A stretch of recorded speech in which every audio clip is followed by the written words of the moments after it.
ഹരേ കൃഷ്ണ. സർവം ശ്രീ രാധാകൃഷ്ണാർപ്പണമസ്തു. ഇന്ന് ശ്രീ ശങ്കര ജയന്തിയാണ്. വൈശാഖ മാസത്തിലെ ശുക്ലപക്ഷ പഞ്ചമി തിഥിയിലാണ് അദ്വൈത ആചാര്യനായ ലോകഗുരുവായ ആദിശങ്കരൻ പിറവി കൊണ്ടത്. ഇവിടെ കാണുന്നതെല്ലാം ഒന്നിൻ്റെ തന്നെ വിവിധ രൂപങ്ങൾ മാത്രമാണെന്നും മായാപ്രഭാവം കൊണ്ടാണ് ഇത് പലതായി അനുഭവപ്പെടുന്നതെന്നും യഥാർത്ഥത്തിൽ ബ്രഹ്മചൈതന്യം എന്ന ഒന്നേ ഉള്ളൂ എന്ന ആ വേദാന്ത തത്വം സ്ഥാപിക്കുവാൻ വേണ്ടി തൻ്റെ ജീവിതം ഒഴിഞ്ഞുവെച്ച മഹാപ്രഭാവനാണ് ശ്രീ ശങ്കരാചാര്യർ. അദ്ദേഹത്തിൻ്റെ ഈ ജന്മദിനത്തിൽ ആ ജീവിതത്തിലൂടെ നമുക്കൊന്ന് കടന്നു പോകാം. വിഷം ഭക്ഷിച്ചവൻ എന്ന അർത്ഥം വരുന്ന ആലവയിൽ എന്ന പദമാണ് പിന്നീട് ആലുവ എന്നായി മാറിയത്. അങ്ങനെ ആ വിഷം വായിൽ ഭക്ഷിച്ചവൻ പരമശിവൻ. ആ പരമശിവൻ്റെ തൃക്കാൽ പതിഞ്ഞ ആ കാലടി പതിഞ്ഞ സ്ഥലമാണ് കാലടിയായി മാറിയത്. ആലുവയിൽ കാലടിയിൽ ആണ് ശിവഗുരുവിൻ്റെയും ആര്യാമ്പയുടെയും മകനായി കൈപ്പള്ളി ഇല്ലത്തിലാണ് ശ്രീ ശങ്കരൻ ജന്മം കൊണ്ടത്. ഇവിടെ പരമശിവൻ്റെ പൂർണ്ണമായ ആ അവതാരം അവിടെ നടന്നത് കാരണം, ആ അനുഗ്രഹം അവിടെ ഉണ്ടായതുകൊണ്ട് ആ ഭാഗത്തൂടെ പെരിയാർ നദി ഒഴുകുമ്പോൾ അതിന് പൂർണ്ണ നദി എന്നാണ് പേര്. ഈ ഓരോ കാലഘട്ടത്തിലും ഭഗവാൻ താൻ തന്നെ ധർമ്മ സംസ്ഥാപനത്തിന് വേണ്ടി അവതാരം ചെയ്യുന്നു എന്ന് ഭഗവത്ഗീതയിൽ അരുളി ചെയ്തിട്ടുണ്ട്. ചതുർയുഗങ്ങളിൽ സത്യയുഗത്തിൽ ധാരാളം 4 അവതാരങ്ങൾ എടുത്തു. ത്രേതായുഗത്തിൽ ശ്രീരാമചന്ദ്രനായും ദ്വാപരയുഗത്തിൽ ശ്രീകൃഷ്ണനായും അവതാരം എടുക്കുന്നു. എന്നാൽ കലിയുഗത്തിൽ ധർമ്മച്യുതി നേരിടുമ്പോഴൊക്കെ ഭഗവാൻ പല പ്രവാചകന്മാരുടെയും ഗുരുക്കന്മാരുടെയും രൂപത്തിൽ വീണ്ടും വീണ്ടും അവതാരമെടുക്കുന്നു.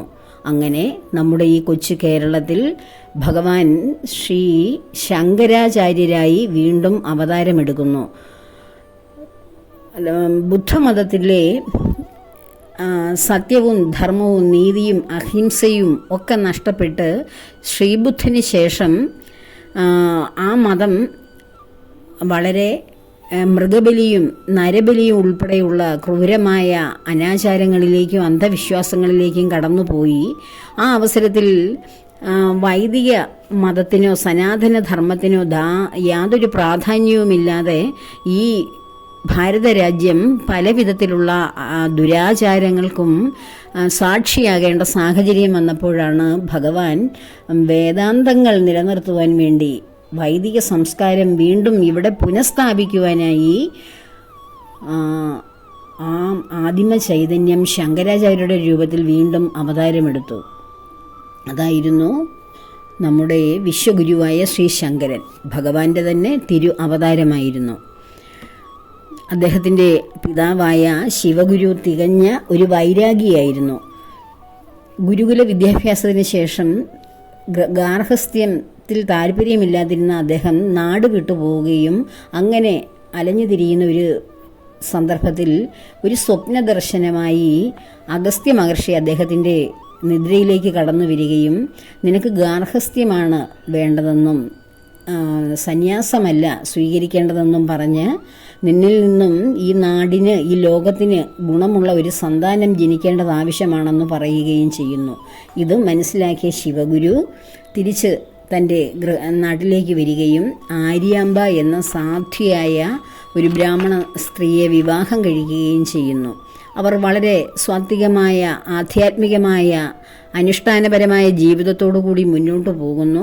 അനേക കാലമായി ധാരാളം വർഷങ്ങൾ കഴിഞ്ഞ് വാർദ്ധക്യത്തിലേക്ക് കടന്നിട്ടും അവർക്ക് ഒരു കുഞ്ഞിനെ ലഭിച്ചില്ല. പ്രാർത്ഥനയോടുകൂടിയുള്ള ജീവിതം മുന്നോട്ട് നയിച്ചിട്ടും അങ്ങനെ പെരിയാറിൻ്റെ തീരത്ത് ധ്യാനത്തിലിരിക്കുന്ന ശിവഗുരുവിൻ്റെ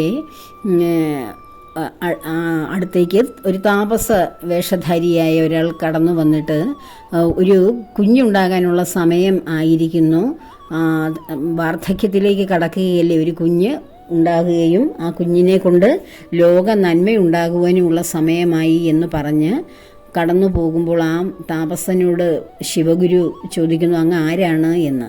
അപ്പോൾ അദ്ദേഹം പറയുന്നു, ഞാൻ വിദ്യകളിലെല്ലാം വേദാധ്യയനങ്ങളിൽ താല്പര്യമുള്ള ഒരു താപസനാണ് എന്ന്. അദ്ദേഹത്തിൻ്റെ രൂപവും ഭാവവും കണ്ടപ്പോൾ ശിവഗുരുവിന് മനസ്സിലായി അത് വേദവ്യാസ മഹർഷി തന്നെയാണ്. ചിരഞ്ജീവിയായി നമ്മുടെ ഇടയിലെല്ലാം ജ്ഞാനത്തിൻ്റെ പരിവേഷമായി ഓരോരുത്തരുടെയും ഉള്ളിൽ അറിവിനെ വാരിക്കോരി തരുന്ന ആ ഭഗവാന്റെ അവതാരമായ ചിരഞ്ജീവിയായ വേദവ്യാസ മഹർഷിയായിരുന്നു അതെന്ന് മനസ്സിലായി. അപ്പോൾ വേദവ്യാസ മഹർഷി തനിക്ക് ദർശനം തരികയും ഇങ്ങനെ സംസാരിക്കുകയും ചെയ്തതിനെക്കുറിച്ച് ആലോചിച്ചുകൊണ്ട് അദ്ദേഹം ആ ഒരു നിർവൃതിയിൽ വീണ്ടും പ്രാർത്ഥനകളിൽ മുഴുകിയിരിക്കുന്ന ആ രാത്രിയിൽ അദ്ദേഹം ഒരു മയക്കത്തിൽ സ്വപ്നം കാണുകയാണ്.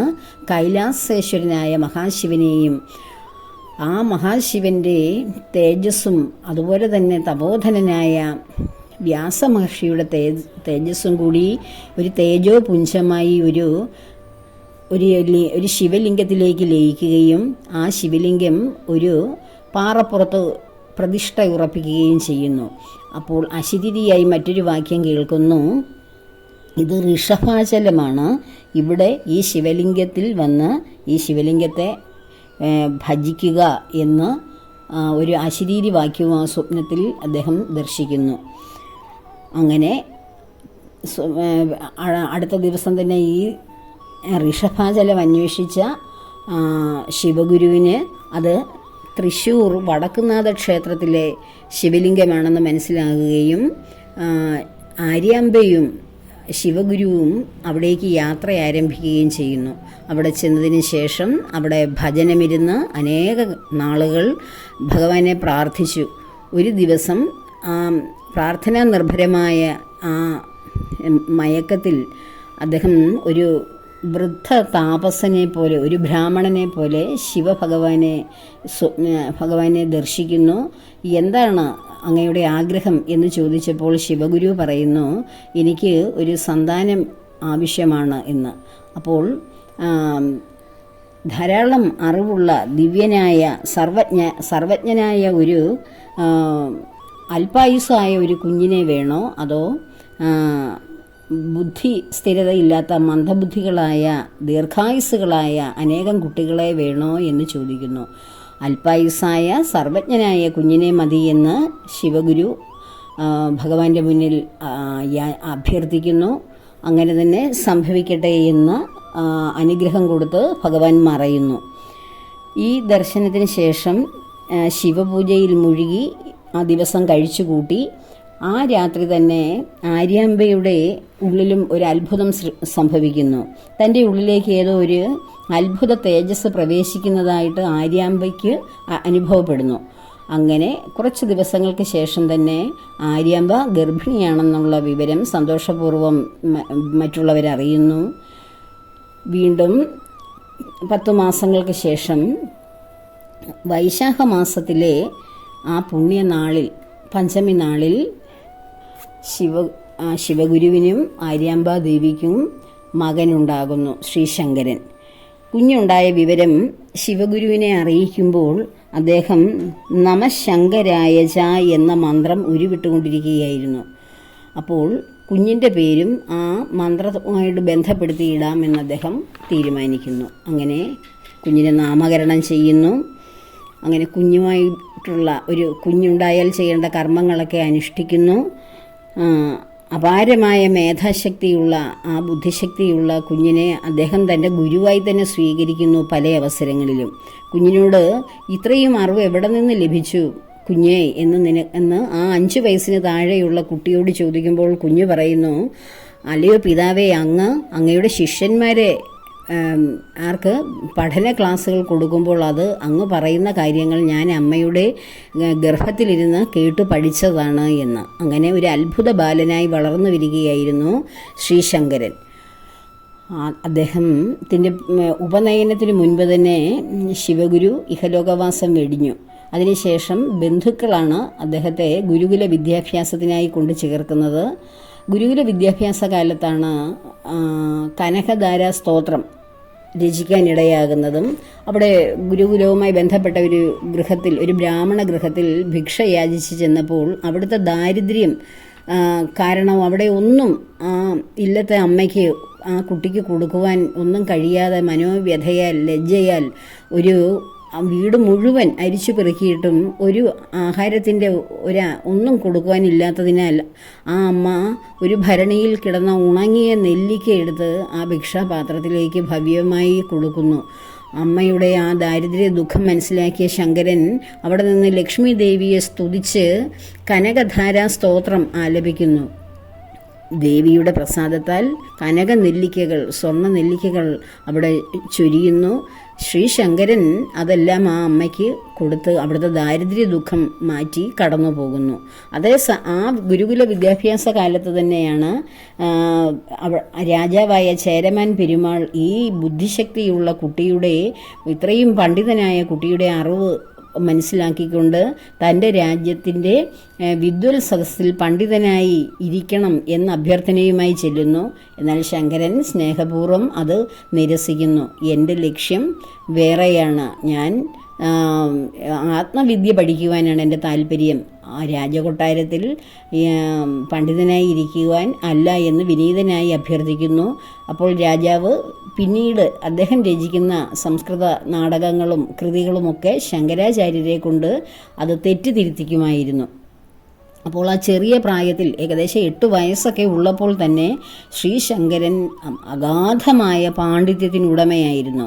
കാരണം ശിവചൈതന്യവും ഈ പ്രപഞ്ചത്തിൻ്റെ ആധാരമായ ശിവചൈതന്യവും ഈ ലോകത്തിൻ്റെ മുഴുവൻ അറിവായ വേദങ്ങൾ വ്യസിച്ച വേദവ്യാസ മഹർഷിയുടെ ചൈതന്യവും കൂടി ഒത്തുചേർന്ന ആ ദിവ്യ ബാലന് എന്ത് അത്ഭുതങ്ങളും സൃഷ്ടിക്കുവാനുള്ള കഴിവുണ്ടായിരുന്നു. അങ്ങനെ ശ്രീ ശങ്കരൻ ഗുരുകുല വിദ്യാഭ്യാസത്തിന് ശേഷം ഗൃഹത്തിലേക്ക് മടങ്ങി അമ്മയോടൊപ്പം ജീവിക്കുന്നു. അമ്മ വളരെ പ്രായമുള്ള ആളായിരുന്നു. അമ്മ വ്രതങ്ങളും പൂജകളും ഒക്കെയായി ജീവിക്കുന്നു. ഒരു ദിവസം ഏകാദശി വ്രതത്തിന് ശേഷം ദ്വാദശി ദിവസത്തിൽ പാരണ വീടാനായി അടുത്തുള്ള വിഷ്ണു ക്ഷേത്രത്തിലേക്ക് അമ്മ പോകുന്നതിന് മുമ്പായി പൂർണ്ണ നദിയിൽ മുങ്ങിക്കുളിച്ച് വിഷ്ണു ക്ഷേത്രത്തിലേക്ക് സഞ്ചരിക്കുമ്പോൾ വ്രതത്തിൻ്റെ ക്ഷീണവും പ്രായത്തിൻ്റെ ആധിക്യവും ഒക്കെ കാരണം അമ്മ കുഴഞ്ഞു വീഴുകയാണ് ചെയ്യുന്നത്. അപ്പോൾ അമ്മയോട് ഈ വിവരം അറിഞ്ഞു വരുന്ന ശങ്കരൻ അമ്മയെ ഓടിച്ചെന്ന് താങ്ങിയെടുത്തുകൊണ്ട് അമ്മ ഇത്രയും അകലെ എന്തിനാണ് അമ്മയെ വന്നതെന്ന് ചോദിക്കുന്നു. ഈ പൂർണ്ണ നദിയിൽ മുങ്ങിക്കുളിക്കാനല്ലേ അമ്മ വന്നത്? നാളെ മുതൽ പൂർണ്ണ നദി നമ്മുടെ ഇല്ലത്തിന് സമീപത്തൂടെ ഒഴുകും എന്ന് പറഞ്ഞപ്പോൾ അമ്മ ചിരിച്ച് തള്ളി. തൻ്റെ കുട്ടി അമ്മയോടുള്ള സ്നേഹം കൊണ്ട് പറയുകയാണ് എന്ന്. അന്ന് രാത്രിയിൽ തുലാവർഷം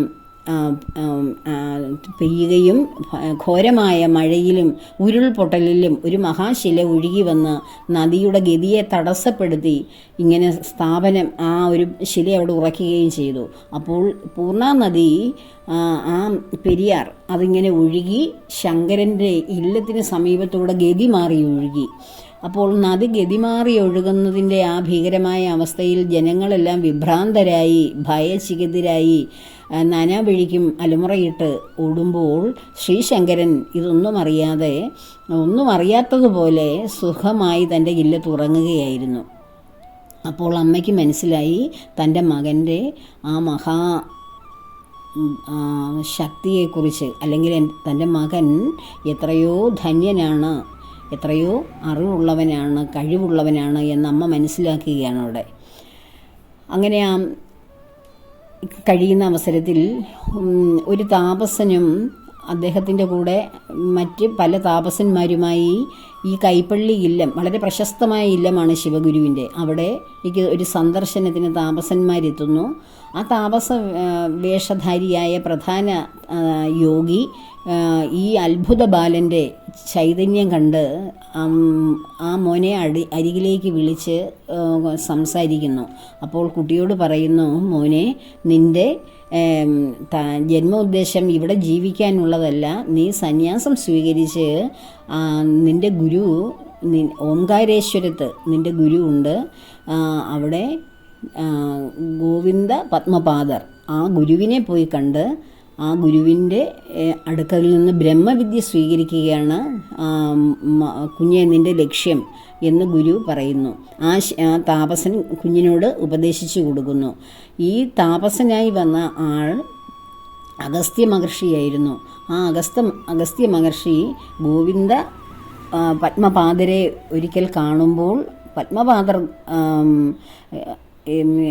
അഗസ്ത്യ മഹർഷിയോട് പറയുന്നുണ്ട്, സ്വപ്ന ദർശനത്തിൽ ശിവഭഗവാൻ ഒരു കുട്ടിയെ കാണിക്കുന്നു എന്നും ആ കുട്ടിയെ അത്ഭുത തേജസ്സുള്ള ഒരു ബാലനെ കാണിച്ച് ആ കുട്ടിക്ക് ബ്രഹ്മ വിദ്യ ഉപദേശിച്ചു കൊടുക്കണമെന്ന് ആജ്ഞാപിക്കുന്നതായി ഗോവിന്ദ പത്മപാദർ അഗസ്ത്യ മഹർഷിയോട് പറഞ്ഞിരുന്നു. അപ്പോൾ ഈ കുഞ്ഞിനെ കണ്ടപ്പോൾ അഗസ്ത്യ മഹർഷിക്ക് മനസ്സിലായി ഈ അത്ഭുത ബാലൻ, അതീന്ദ്രിയ ബാലൻ തന്നെയാണ് പത്മപാദർ പറഞ്ഞ ആ കുട്ടി എന്ന്. അങ്ങനെയാണ് ശങ്കരനോട് സന്യാസം സ്വീകരിക്കുവാൻ വേണ്ടി ഓംകാരേശ്വരത്ത് പോകാൻ അദ്ദേഹം ആവശ്യപ്പെടുന്നത്. അപ്പോൾ തൻ്റെ ഉള്ളിലെ ആ ദൗത്യം, തൻ്റെ ജീവിതത്തിൻ്റെ ദൗത്യം മനസ്സിലാക്കിയ കുട്ടി സമാധാനത്തിൽ സന്തോഷം ഉള്ള ഒരു അവസരത്തിൽ അമ്മയോട് പറയുകയാണ്, അമ്മ എനിക്ക് സന്യാസം സ്വീകരിക്കണമെന്ന്. അമ്മ അതെങ്ങനെ ഉൾക്കൊള്ളും എന്നൊക്കെ ശങ്കരൻ അറിയാമായിരുന്നു. അമ്മയുടെ ഏക ആശ്രയമാണ്, പ്രായമായ കാലത്തുണ്ടായ മകനാണ്, അച്ഛൻ നഷ്ടപ്പെട്ടു. അപ്പോൾ അമ്മയ്ക്കത് വേദന ഉണ്ടാക്കുമെന്ന് ശങ്കരൻ അറിയാമെങ്കിലും ശങ്കരൻ അത് പറയാതിരിക്കാൻ കഴിയില്ലായിരുന്നു. അത് കേട്ട മാത്രയിൽ തന്നെ അമ്മ ഇടിവെട്ടേറ്റവളെ പോലെ നിന്നുപോയി. ഒരു തരത്തിലും അമ്മ അത് സമ്മതിക്കത്തില്ല എന്ന് മനസ്സിലാക്കിയപ്പോൾ ശങ്കരാചാര്യർ അമ്മയോട് പറഞ്ഞു, അമ്മ വിഷമിക്കണ്ട, അമ്മ സമ്മതിക്കുമ്പോഴേ ഞാൻ പോവുകയുള്ളൂ എന്ന്.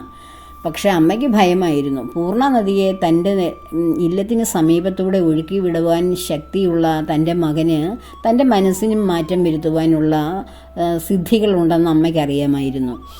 അങ്ങനെ ഇരിക്കുമ്പോൾ ഈ പൂർണ്ണ നദിയുടെ ഗതിമാറ്റം കാരണം വിഷ്ണു ക്ഷേത്രം തകർന്നു പോയിരുന്നു കുറേ ഭാഗം. വീണ്ടും ആ ക്ഷേത്രം പുനഃപ്രതിഷ്ഠ നടത്തി അവിടെ അതിനുശേഷമുള്ള മംഗള സ്നാനത്തിൽ ആമഗ്നനായി കഴുത്തോളം ജലത്തിൽ പെരിയാറിൽ ഇങ്ങനെ നിന്ന് ധ്യാനാവസ്ഥയിലിരിക്കുന്ന ശ്രീ ശങ്കരൻ, ഇത് നദിയുടെ സമീപത്ത് നിൽക്കുന്ന മറ്റുള്ളവർ എല്ലാവരും നോക്കി നിൽക്കുമ്പോൾ അമ്മയുൾപ്പെടെ എല്ലാവരും ഉണ്ടായിരുന്നു.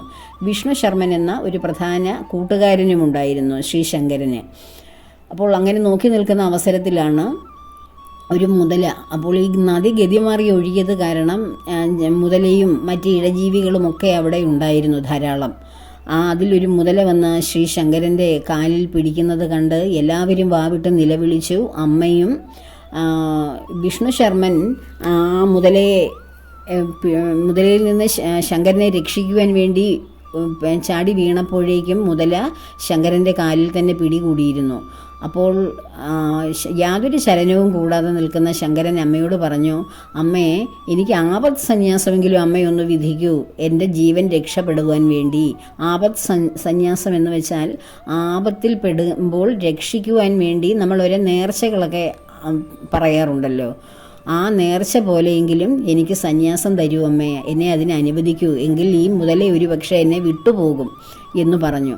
അമ്മ അതിന് ഗത്യന്തരമില്ലാതെ മകൻ്റെ ജീവനേക്കാളും വലുതല്ലല്ലോ എന്ന് കരുതി അമ്മ അംഗീകരിച്ചു, അതിന് അനുവാദം കൊടുത്തു. ആ മുതല ശങ്കരനെ ഉപേക്ഷിച്ചു പോയി. അത് സാക്ഷാൽ ശിവഭഗവാൻ മുതലയുടെ രൂപത്തിൽ വന്ന് അമ്മയിൽ നിന്ന് അനുവാദം കൊടുക്കുവാൻ വേണ്ടി ചെയ്തതാണ് എന്നാണ് സങ്കല്പം.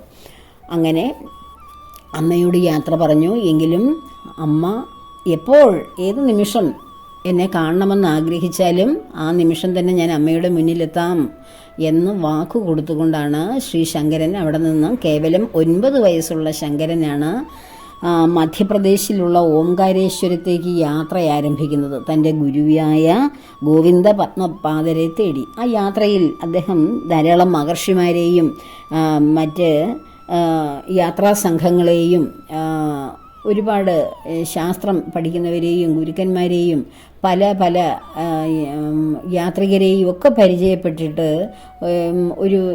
ഒരു മാസത്തോളം കാലം യാത്ര കഴിഞ്ഞാണ് അദ്ദേഹം ഈ ഓംകാരേശ്വരം എന്ന സ്ഥലത്തെത്തി. അവിടുത്തെ ഗ്രാമവാസികളോട് ചോദിക്കുന്നു തൻ്റെ ഗുരുവിൻ്റെ സ്ഥലം ഗോവിന്ദ ഭഗവത് പാദർ എവിടെയാണ് വസിക്കുന്നതെന്ന് ഒരു ഗുഹ ഗ്രാമവാസികൾ കാണിച്ചു കൊടുക്കുന്നു. ഗുഹയുടെ മുന്നിലെത്തിയപ്പോൾ ശ്രീ ശങ്കരനെ കണ്ടപ്പോൾ അനേക കാലം മുന്നേ കണ്ട പരിചയത്തോടു കൂടി ഗുരു നിർനിമേഷനായി നോക്കുന്നു. രണ്ടുപേരും ഒന്നും സംസാരിക്കാതെ തന്നെ നിൽക്കുന്നു.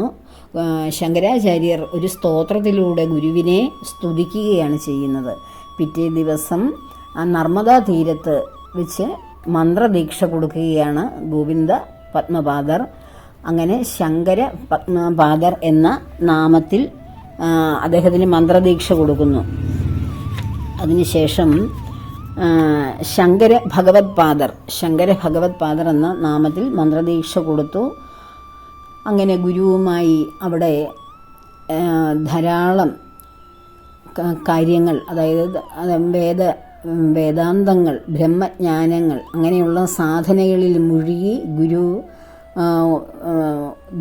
ഒരുപാട് കാലം ഗുരുവുമായി ഒന്നിച്ച് കഴിയുന്നു. ആ കാലഘട്ടത്തിൽ നർമ്മദാ നദി ഒരു ദിവസം ഗുരു സമാധിയിലിരിക്കുന്ന അവസരത്തിൽ നർമ്മദാ നദി ഇങ്ങനെ കര കവിഞ്ഞൊഴുകുന്നത് കണ്ട് പരിഭ്രാന്തരായിട്ടുള്ള ഗ്രാമവാസികൾ ആ ഗുരുവിനെ തേടി ഓടിയെത്തി തങ്ങളുടെ രക്ഷയ്ക്ക് വേണ്ടി. അപ്പോൾ ശങ്കരൻ അവരോട് പറഞ്ഞു, ഒട്ടും പരിഭ്രമിക്കേണ്ട എന്ന് പറഞ്ഞ് ആ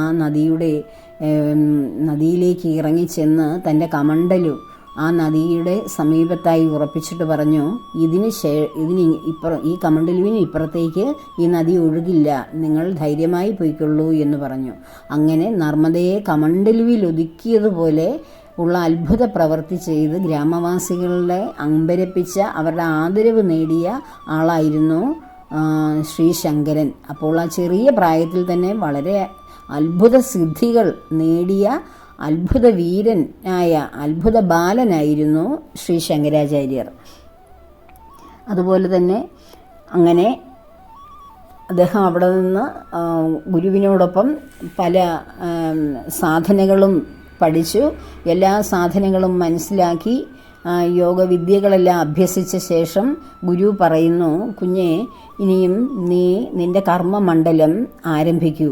മുമുക്ഷുക്കളായിട്ടുള്ളവർക്ക് വേണ്ടി നിന്റെ ജ്ഞാനം, ബ്രഹ്മജ്ഞാനം, മോക്ഷം ആഗ്രഹിക്കുന്നവർക്ക് വേണ്ടി പകർന്നു കൊടുക്കൂ എന്ന് പറഞ്ഞുകൊണ്ട് ഗുരു ശങ്കരനെ യാത്രയാക്കുകയാണ് ചെയ്യുന്നത്.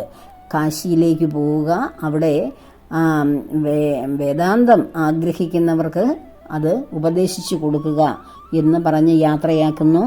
അങ്ങനെ ഉള്ള ആ യാത്രയിലാണ് ഒരു തീവ്ര വൈരാഗിയായ സനന്ദനൻ എന്ന ആദ്യ ശിഷ്യനെ ശങ്കരന് ലഭിക്കുന്നത്. അങ്ങനെ ഗുരുവുമായി, അതായത് ശങ്കരനുമായി കണ്ടുമുട്ടിയപ്പോൾ തന്നെ തീവ്ര വൈരാഗിയാണ്, എനിക്ക് അങ്ങയോടൊപ്പം ഉള്ള ജീവിതമാണ്, ആധ്യാത്മിക ജീവിതമാണ് എനിക്ക് ഇഷ്ടം, അതിനാണ് എൻ്റെ നിയോഗം എന്ന് ഞാൻ മനസ്സിലാക്കുന്നു എന്ന് ഈ സനന്ദനൻ പറയുമ്പോൾ അദ്ദേഹത്തെ പൂർണ്ണമായി മനസ്സിലാക്കിക്കൊണ്ട് ഗുരു സനന്ദനെ ആദ്യ ശിഷ്യനായി സ്വീകരിക്കുകയാണ്. നർമ്മദാ തീരത്ത് വെച്ച് സന്യാസം ദീക്ഷ കൊടുത്ത് സ്വീകരിച്ചെടുക്കുകയാണ് ചെയ്യുന്നത്. ഈ സനന്ദനാണ് പത്മപാദർ എന്ന പേരിൽ ഗുരുവിൻ്റെ ആദ്യ ശിഷ്യനും അറിയപ്പെടുന്ന ശിഷ്യനുമായി, ഒന്നാമത്തെ ശിഷ്യനായി മാറുന്നത്. അളകനന്ദയുടെ തീരത്ത് അതിൻ്റെ മറുകരയിലിരുന്ന് ഈ ഗുരുവിൻ്റെ വസ്ത്രങ്ങളൊക്കെ കഴുകിക്കൊണ്ടിരുന്ന സനന്ദനൻ ഒരു ദിവസം ഗുരു വളരെ വേഗം ഇനി വരൂ എന്ന് വിളിച്ചപ്പോൾ മറ്റു ശിഷ്യന്മാരും ഗുരുവും മറുകരയിൽ നിൽക്കുന്ന അവസരത്തിൽ തന്നെ ഗുരു വിളിച്ച മാത്രയിൽ തന്നെ ഗുരുവിനെ നോക്കിക്കൊണ്ട് ഒരു ഭാവ സമാധിയിൽ, ഗുരുവിൻ്റെ ആ ഒരു ലക്ഷ്യത്തെ, ഗുരുവിൻ്റെ ഭക്തിയിൽ ഗുരുവിനെ നോക്കിക്കൊണ്ട് ആ നർമ്മദയുടെ ആഴങ്ങളൊന്നും ശ്രദ്ധിക്കാതെ മറുകരയിൽ നിന്നും വളരെ വേഗം ഗുരുവിനെ മാത്രം ധ്യാനിച്ചുകൊണ്ട് നടന്ന് നദിയിലൂടെ മുന്നോട്ട് ഗുരുവിനരികിലേക്ക് വന്നു. അപ്പോൾ ശിഷ്യന്മാർ പറഞ്ഞു, ആഴമുള്ള നദിയാണ്, അപകടമുണ്ടാകും, തിരിച്ചു പോകൂ, യഥാർത്ഥ വഴിയിലൂടെ. യഥാർത്ഥ വഴിയെന്ന് വെച്ചാൽ കുറച്ചുകൂടി മലകളും കുന്നുകളും കടന്നു വേണം മറുകരയിലെത്തുവാൻ. ഗുരു വേഗം വരൂ എന്ന് വിളിച്ചപ്പോൾ ഗുരുവിനോട് ഉള്ള ഭക്തി കൊണ്ട് മറ്റൊന്നും ആലോചിക്കാതെ നടന്നെടുത്ത ആ സനന്ദനൻ നടന്ന പാതയിൽ, ആ നദിയിൽ ഉള്ള ജലം താമര പോലെ മാറി. അങ്ങനെയാണ് അപ്പോൾ ഗുരു ശിഷ്യനോട് പറയുകയാണ്, ഗുരുഭക്തിയുടെ ആ ഭാവതീവ്രത എത്രയുമാണ് ഗുരുഭക്തി എന്ന് ലോകർക്ക് കാണിച്ചു കൊടുത്ത, ലോകരെ പഠിപ്പിച്ച ശിഷ്യനായ നീ പത്മപാദർ എന്ന പേരിൽ, അതായത് പാദം വെച്ചെടുത്ത് പത്മം പോലെ ജലം മാറിയത് കൊണ്ടാണ് പത്മപാദർ എന്ന പേരിൽ ലോകം അറിയും എന്ന് ഗുരു ആശീർവദിക്കുന്നു. അങ്ങനെയാണ് ഈ സനന്ദനൻ പത്മപാദർ എന്ന പ്രഥമ ശിഷ്യനായി മാറുന്നത്. അതിനുശേഷം തൻ്റെ കൂടെ ഗ്രാമത്തിൽ കളിച്ചു വളർന്ന വിഷ്ണു ശർമാവ് എന്ന് പറയുന്ന ആ കൂട്ടുകാരൻ ഗുരുവിനെ അന്വേഷിച്ച് കാശിയിലെത്തുന്നു. ശങ്കരാചാര്യർക്ക് തൻ്റെ കൂട്ടുകാരനെ വളരെ വേഗം മനസ്സിലാകുന്നു.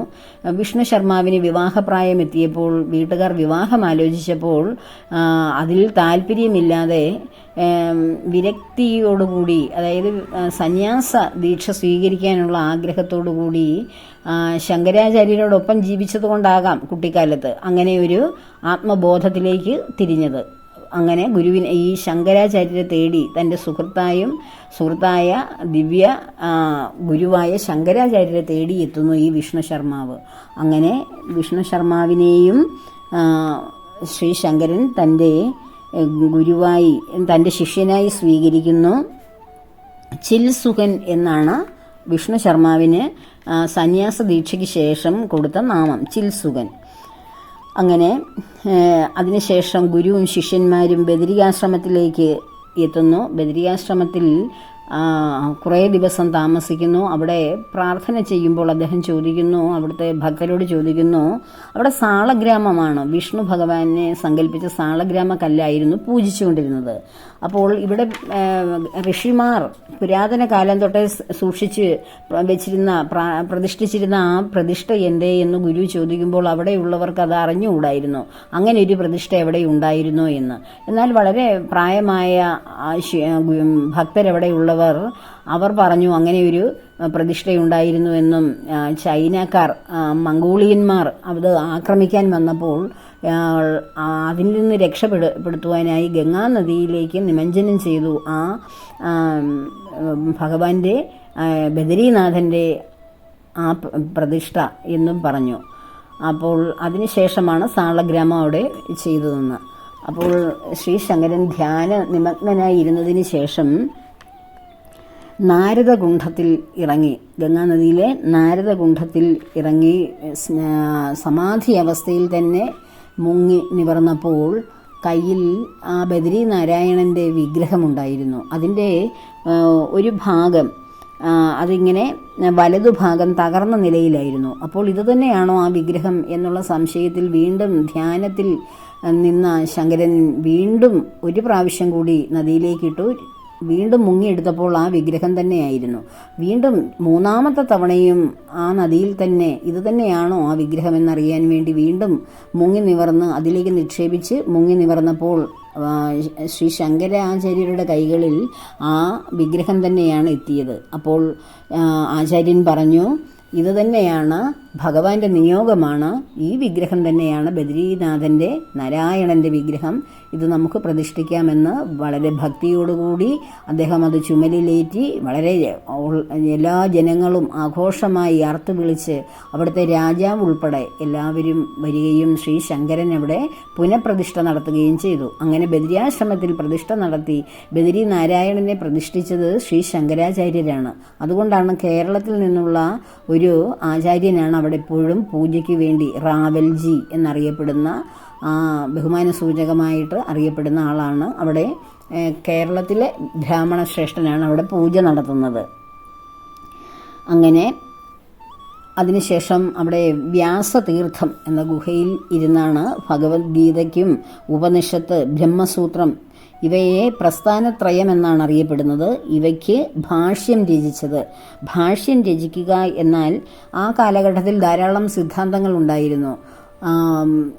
ഈ ഭഗവത്ഗീതയും ബ്രഹ്മസൂത്രങ്ങളും പുരാണങ്ങളും ഉപനിഷത്തുക്കളും എല്ലാം ആ വേദകാലത്ത് തന്നെ സത്യയുഗത്തിൽ തന്നെ സൃഷ്ടിക്കപ്പെട്ടിരുന്നു എങ്കിലും യുഗപരിവർത്തനത്തിൻ്റെ ഫലമായി സാംസ്കാരികമായ മൂല്യച്യുതി നേരിടുന്നതുകൊണ്ട് പല പല പ്രസ്ഥാനങ്ങളും അധർമ്മങ്ങളും ഭാരതത്തിൽ കൊടികുത്തി വാണിരുന്നു. നമ്മുടെ ഈ സനാതന ധർമ്മത്തിൽ നിഷ്കർഷിച്ചിരിക്കുന്ന വേദവ്യാസ മഹർഷി നിഷ്കർഷിച്ചിരിക്കുന്ന അറിവുകൾ അടങ്ങുന്ന വേദ ഗ്രന്ഥങ്ങൾ അനുസരിച്ചുള്ള ഒരു ജീവിതമോ ആചാരമോ അനുഷ്ഠാനമോ ആയിരുന്നില്ല. അപ്പോൾ അതിനെ എല്ലാം തിരസ്കരിച്ചുകൊണ്ടുള്ള ആ ജനങ്ങളുടെ ആ ഒരു ആരാധനാക്രമത്തിനെ നിന്ന് വ്യത്യസ്തമായി അത് തെറ്റാണെന്നും എന്നാൽ ഏകത്വമായ ബ്രഹ്മത്തെ അറിയുവാൻ ഈ വേദങ്ങളിലും ഉപനിഷത്തുകളിലും ഭഗവത്ഗീതയിലും പറഞ്ഞിരിക്കുന്ന ജ്ഞാനമാർഗത്തിലൂടെ ഏകനായ ഈശ്വരനെ അറിയണമെന്നും അതാണ് യഥാർത്ഥ ജ്ഞാനമെന്നും മനസ്സിലാക്കി കൊടുക്കുവാൻ വേണ്ടി ഈ വേദങ്ങൾ, ഉപനിഷത്തുകൾ, ബ്രഹ്മസൂത്രങ്ങൾ ഇവയിൽ അടങ്ങിയിരിക്കുന്ന വേദാന്തങ്ങളെക്കുറിച്ച്, ബ്രഹ്മജ്ഞാനത്തെക്കുറിച്ച്, പരബ്രഹ്മമെന്ന ഏക തേജസ്സിൻ്റെ വ്യത്യസ്തമായ രൂപങ്ങളാണ് ഇവിടെ കാണുന്ന വിധാനങ്ങളെല്ലാം എന്നുള്ള പരമസത്യ വിവരിച്ചുകൊണ്ടുള്ള ഭാഷ്യങ്ങൾ. അപ്പോൾ എതിർക്കുന്നവർ ഇതല്ല, മറ്റ് ധർമ്മങ്ങളിലൂടെ ആ കാലഘട്ടത്തിൽ മറ്റ് ധർമ്മങ്ങൾ പരിപാലിച്ചിരുന്ന പ്രചാരകന്മാരും ആചാര്യന്മാരും ഖണ്ഡിച്ചാൽ, ഇത് തെറ്റാണെന്ന് ഖണ്ഡിച്ചാൽ അതിനെ വ്യവച്ഛേദിച്ച് മനസ്സിലാക്കുവാൻ വേണ്ടിയാണ് ഭാഷ്യങ്ങൾ എഴുതിയിരിക്കുന്നത്. അങ്ങനെയുള്ള ആ പ്രസ്ഥാനത്രയങ്ങൾക്ക് ഭാഷ്യങ്ങൾ എഴുതിയത് വ്യാസതീർത്ഥത്തിലിരുന്നു കൊണ്ടായിരുന്നു. അങ്ങനെ അതിനുശേഷം അദ്ദേഹം ശിഷ്യന്മാരും ഉത്തരകാശിയിലെത്തി. ഉത്തരകാശിയിൽ ഒക്കെ എത്തുമ്പോഴേക്കും അദ്ദേഹത്തിന് 16 വയസ്സ് മാത്രമായിരുന്നു. ശിഷ്യന്മാരും ഗുരുവുമായി ധാരാളം പഠനങ്ങളും സാധനകളും ഒക്കെ ഇങ്ങനെ ശിഷ്യന്മാർക്ക് അദ്ദേഹം കൊടുക്കുമായിരുന്നു. അങ്ങനെ 16 വയസ്സായപ്പോഴേക്കും ഏകദേശം ഒരു നിശ്ചലാവസ്ഥയിൽ എത്തി. ഈ അല്പ ആയുസ്സാണെന്ന് വിഷ്ണു ശർമാവിന്, അതായത് ചിൽസുകന് അറിയാമായിരുന്നു. അങ്ങനെ അല്പായുസ്സായ കുട്ടിയായിരുന്നു ശ്രീ ശങ്കരനെന്ന്. അപ്പോൾ 16 വയസ്സ് ഉള്ളപ്പോഴാണ് ഈ പ്രസ്ഥാനത്രയങ്ങൾക്ക് ഭാഷ്യങ്ങൾ രചിച്ചത്. അതിനുശേഷമുള്ള ആ ഒരു ഏതാനും ദിവസത്തേക്കുള്ള നിശ്ചലമായ ആ ഒരു ഗുരുവിൻ്റെ ആ ഒരു കർമ്മങ്ങൾ, നിശ്ചലമായിരിക്കുക, പഠന കർമ്മങ്ങളിൽ സാധനകളിൽ ഏർപ്പെടാതിരിക്കുക, അങ്ങനെയൊക്കെ ഇരുന്നു. അങ്ങനെ കുറേ ദിവസം ഇരുന്നപ്പോൾ തന്നെ വിഷ്ണു ശർമാവിന് തോന്നി അദ്ദേഹം ശരീരം ഉപേക്ഷിക്കുവാനുള്ള തയ്യാറെടുപ്പാണോ എന്ന്. അങ്ങനെയുള്ള ഒരു ദിവസം ഇദ്ദേഹം പെട്ടെന്ന് പോയി സ്നാനം ചെയ്തു. അനേക ദിവസങ്ങൾക്ക് ശേഷം അന്നാണ് അദ്ദേഹം സ്നാനത്തിന് വേണ്ടി ഇറങ്ങിത്തിരിക്കുന്നത്. അപ്പോൾ അതിനുശേഷം ഒരു വൃദ്ധ താപസൻ കടന്നു വരികയും ആ താപസനുമായി അല്പം അകലെയുള്ള ഒരു ഗുഹയിലിരുന്നു കൊണ്ട് ബ്രഹ്മസൂത്രങ്ങളുടെ ഭാഷ്യത്തെക്കുറിച്ചും അതിലെ ശങ്കരനുണ്ടായിരുന്ന സംശയങ്ങൾ ഒക്കെ ദൂരീകരിക്കുന്ന വിധത്തിൽ ആ വൃദ്ധ താപസൻ ധാരാളം കാര്യങ്ങൾ ശ്രീ ശങ്കരാചാര്യരെ പഠിപ്പിച്ചു കൊടുക്കുന്നു. അങ്ങനെ ആ സംസാരത്തിന് ശേഷം പത്മപാദരോട്, അതായത് സനന്ദനൻ എന്ന പത്മപാദരോട് ശങ്കരാചാര്യർ ചോദിക്കുന്നു, ഞങ്ങൾ സംസാരിച്ചത് കേട്ടല്ലോ. ശിഷ്യന്മാർക്കും കേൾക്കാൻ കഴിയുന്ന വിധത്തിലായിരുന്നു അവരുടെ സംസാരങ്ങളെല്ലാം കേട്ടല്ലോ. എന്താണ് അങ്ങയുടെ അഭിപ്രായം എന്ന് ചോദിച്ചപ്പോൾ വിശ്വഗുരുവായ അല്ലെങ്കിൽ ശിവസ്വരൂപനായ അങ്ങും വിഷ്ണു സ്വരൂപമായ വ്യാസഭഗവാനും തമ്മിലുള്ള ഈ സംവാദത്തിനിടയിൽ ഞാൻ എന്ത് സംസാരിക്കാനാണ് എന്ന്, എന്ത് മറുപടി പറയാനാണ് എന്ന് ഈ പത്മപാദർ തൻ്റെ ഗുരുവായ ശങ്കരാചാര്യരോട് ചോദിക്കുന്നു. അപ്പോൾ ശിവചൈതന്യമായ ശ്രീ ശങ്കരനും വിഷ്ണുവിൻ്റെ അവതാരമായ താപസനായി വന്ന ആ വേദവ്യാസ മഹർഷിയും തമ്മിൽ, വേദവ്യാസ മഹർഷിയാണ് ഈ ബ്രഹ്മസൂത്രങ്ങളും ഭഗവത്ഗീത ഭാഗവതവും എല്ലാം സൃഷ്ടിച്ചത്. അപ്പോൾ അവർ തമ്മിൽ ആ കൃതികളെ പറ്റിയുള്ള ഭാഷ്യങ്ങൾ എഴുതിയപ്പോൾ ശങ്കരൻ എന്തെങ്കിലും തടസ്സങ്ങൾ അല്ലെങ്കിൽ അറിവ് പോരായ്മകൾ ഉണ്ടെങ്കിൽ അതെല്ലാം പരിഹരിച്ച് കുറച്ചുകൂടി ബ്രഹ്മജ്ഞാനത്തിൻ്റെ പൂർണ്ണതയിൽ എത്തിക്കുവാൻ വേണ്ടി വ്യാസ മഹർഷി കടന്നു വന്ന് ഒരു തപോധനൻ്റെ രൂപത്തിൽ സംസാരിക്കുകയായിരുന്നു എന്ന് ഈ പത്മപാദർക്ക് മനസ്സിലായി. അതിനുശേഷം വ്യാസഭഗവാൻ പറഞ്ഞു, അങ്ങ് ശരീരം ഉപേക്ഷിക്കാൻ തുടങ്ങിയാണെന്ന് എനിക്ക് മനസ്സിലായി. ഇനിയും ഒരു 16 വർഷം കൂടി അങ്ങ് ജീവിച്ചിരിക്കണം. ഇരുന്ന് ധാരാളം കർമ്മങ്ങൾ നമ്മുടെ ഈ ധർമ്മത്തിന് വേണ്ടി, ഭാരതത്തിന് വേണ്ടി, നമ്മുടെ സംസ്കൃതിക്ക് വേണ്ടി അങ്ങക്ക് ചെയ്യുവാനുണ്ട്. അതെല്ലാം പൂർത്തീകരിച്ചതിന് ശേഷമേ അങ്ങ് ശരീരം ഉപേക്ഷിക്കാവൂ എന്ന് പറയുന്നു. അങ്ങനെ വ്യാസഭഗവാൻ അവിടെ നിന്ന് യാത്രയാകുന്നു. പിന്നീട് ധാരാളം അന്യമതമല്ല, അന്യധർമ്മങ്ങൾ, അന്ന് ധാരാളം ധർമ്മങ്ങൾ നിലനിന്നിരുന്നു. ആ ധർമ്മങ്ങളെല്ലാം അപക്വമാണെന്നും അതെല്ലാം അജ്ഞാനങ്ങളിൽ നിന്നുണ്ടായതാണെന്നും ശ്രീ ശങ്കരാചാര്യർ അവരുടെ ആ ഗുരുക്കന്മാരുമായി വാദിച്ച് ഖണ്ഡിച്ച് അവരെ എല്ലാം സ്വന്തം ധർമ്മമായ വേദാന്ത ധർമ്മം സ്വീകരിപ്പിക്കുകയായിരുന്നു അദ്ദേഹത്തിൻ്റെ പ്രധാന ഒരു ജീവിത ഉദ്ദേശം തന്നെ. അന്ന് നിലനിന്നിരുന്ന പ്രധാനമായിട്ടുള്ള അനാചാരങ്ങളുടെ എല്ലാം പ്രവാചകന്മാരായി മാറിയിരുന്ന ഗുരുക്കന്മാരെയും അവിടെ വാദപ്രതിവാദം നടത്തി, സംവാദം നടത്തി അവരുടെ ധർമ്മങ്ങളിലുള്ള പോരായ്മകൾ, അപര്യാപ്തതകൾ എല്ലാം പറഞ്ഞുകൊടുത്ത് ഇതെല്ലാം ഏകത്വത്തിൽ നിന്നുണ്ടായ വിവിധ ഭാവങ്ങളാണെന്നും മായാപ്രകൃതിയിൽ നമ്മൾ ജീവിക്കുന്നത് കൊണ്ട് അത് വ്യത്യസ്തമാണെന്നും ഒക്കെ തോന്നുന്നതാണെന്നും യഥാർത്ഥമായി ബ്രഹ്മം ഒന്നേയുള്ളൂ എന്ന് അദ്ദേഹം ഓരോ പണ്ഡിതന്മാരെയും വാദിച്ചു തോൽപ്പിക്കുന്ന ആ ഒരു പ്രക്രിയയുടെ ഭാഗമായി മീമാംസാ ശാസ്ത്രത്തിൽ പണ്ഡിതനായ മണ്ഡന മിശ്രനെയും അദ്ദേഹം വാദപ്രതിവാദത്തിൽ പരാജയപ്പെടുത്തുന്നു. മീമാംസ എന്നാൽ വേദങ്ങളിൽ പറയുന്ന കർമ്മകാന്ഡം മാത്രമാണ്, നമ്മൾ നിത്യേന ഉപയോഗിക്കുന്ന കർമ്മകാന്ഡം. അതിൽ ബ്രഹ്മജ്ഞാനം അല്ലെങ്കിൽ ബ്രഹ്മത്തിന് വേണ്ടിയുള്ള കർമ്മം, അല്ലാതെ നമ്മുടെ കർമ്മവാസനകൾ, നമ്മുടെ കർമ്മങ്ങൾ നമ്മുടെ ആത്മാവിനെ സന്തോഷിപ്പിക്കുന്ന ബ്രഹ്മ ചൈതന്യത്തിനെ നിലനിർത്തിയുള്ള കർമ്മങ്ങളല്ലാതെ നമ്മൾ നിത്യജീവിതത്തിൽ ഉപാസിക്കുന്ന കർമ്മങ്ങളുടെ ഒരു ക്രമമാണ് മീമാംസകൾ. അതിൻ്റെ ഒരു പണ്ഡിതനായിരുന്നു മണ്ഡന മിശ്രൻ. അപ്പോൾ ആ മണ്ഡന മിശ്രൻ്റെ പോരായ്മകളൊക്കെ തിരുത്തി അദ്ദേഹത്തിൻ്റെ അറിവിൻ്റെ കുറവുകൾ ഒക്കെ പറഞ്ഞുകൊടുത്ത് മനസ്സിലാക്കി അദ്ദേഹം വേദാന്തം എന്ന ആ മഹാസാഗരത്തെ മനസ്സിലാക്കുകയും അങ്ങനെ മണ്ഡന മിശ്രൻ അദ്ദേഹത്തിൻ്റെ ശിഷ്യത്വം സ്വീകരിക്കുകയും ചെയ്യുന്നു. അങ്ങനെ സുരേശ്വരാചാര്യർ ആയി മണ്ഡന മിശ്രൻ മാറി. എന്നാൽ മണ്ഡന മിശ്രൻ്റെ ഭാര്യയും വളരെ പണ്ഡിതയായിരുന്നു. ഈ വാദപ്രതിവാദങ്ങളും ഈ വേദാന്തങ്ങളെക്കുറിച്ചുള്ള ചർച്ചകളും എല്ലാം ഈ ഭാര്യ കേൾക്കുന്നുണ്ടായിരുന്നു. ഉഭയഭാരതി എന്നായിരുന്നു ആ മഹതിയുടെ പേര്.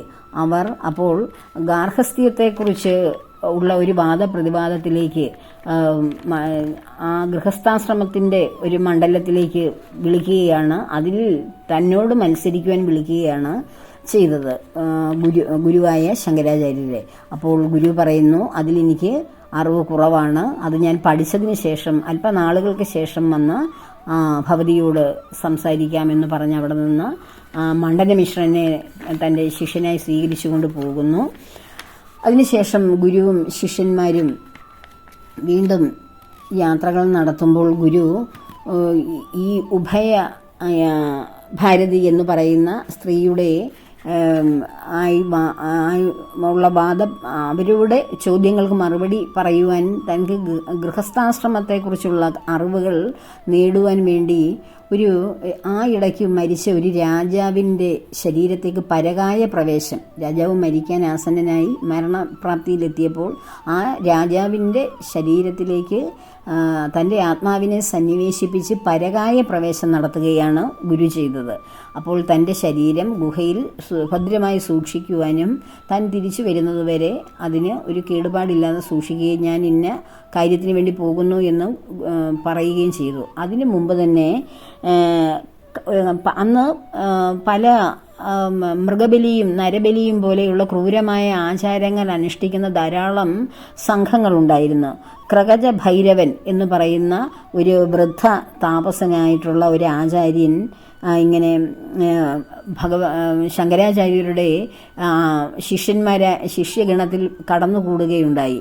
ഈ ക്രകജ ഭൈരവൻ മഹാഭൈരവനെ ഭജിക്കുന്ന ഒരാളായിരുന്നു. ഏറ്റവും ബുദ്ധിയും അറിവും വിവേകവുമുള്ള ഒരു അത്ഭുതനായിട്ടുള്ള ഒരു ആചാര്യൻ്റെ ശിരസ് ഹോമിച്ചു കഴിഞ്ഞാൽ തനിക്ക് നേരിട്ട് കൈലാസത്തിൽ ശിവഭഗവാനിൽ ലയിക്കാൻ കഴിയും എന്നൊക്കെയുള്ള അന്ധമായിട്ടുള്ള വിശ്വാസമായിരുന്നു കൃകജ ഭൈരവൻ എന്ന ആചാര്യൻ, വൃദ്ധം താപസന് ആ ആചാര്യനുണ്ടായിരുന്നത്.